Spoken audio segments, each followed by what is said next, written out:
Today, class, we're going to explore division. Most division problems either use this symbol or this symbol, but they both mean to divide. Let's look at some division vocabulary.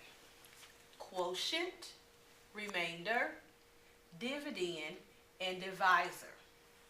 Now, there are several strategies you can use when dividing, but your whole purpose when dividing is to see how many groups of a whole number you can make. So, for example, this problem reads 65 divided by 5. This problem also reads 65 divided by 5. Normally, we write the problem this way when we're trying to solve it. So let's begin. Now, one key thing you must know when dividing is how to multiply. That's very important because you have to see how many groups you can make out of the larger number. So let's start with 65 divided by 5. We're going to cover this up because the first thing that we're going to do is see how many groups of 5 we can make out of 6. Well, you start with your multiplication facts. 5 times 1 is 5. 5 times 2 is 10. 10 would be over 6. That's too much. So we would have to go with 5 times 1. 5 times 1 is 5. And then you would subtract. 6 minus 5 is 1. And then you would bring down your 5. Now, we're no longer looking at 65. We're now trying to see how many groups of 5 we can make with 15. Same steps again. 5 times 1 is 5. 5 times 2 is 10. 5 times 3 is 15. 5 times 4, that's 20. That's too much. So we must say 5 times 3 gives us 15. 15 minus 15 is 0. So we can get 5 groups of 13 out of 65.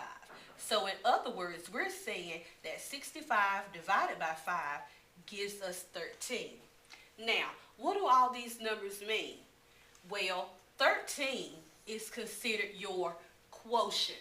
That is the answer in a division problem. The number 5 is your divisor because that's how many groups you're trying to get. And then 65 is your dividend because that's the number you're dividing up. Now, most of the time I use acronyms with my students, and the acronym is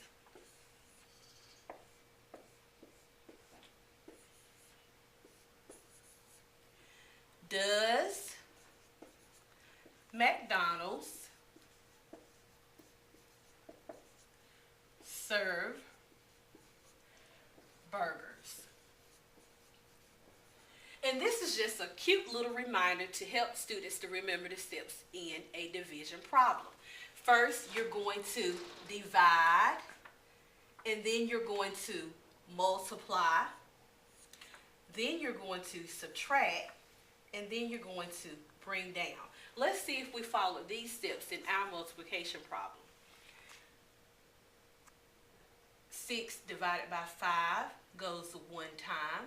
1 times 5 is 5. 6 minus 5 is 1. Then we look at the smaller number. We didn't need 65 anymore. 15 divided by 5, 3 times. 3 times 5 is 15. Subtract, and you get 0. Now, sometimes in a division problem, you have something left over. It kind of didn't fit into the group, and that is what we call our remainder. Our remainder is the leftover parts of a group.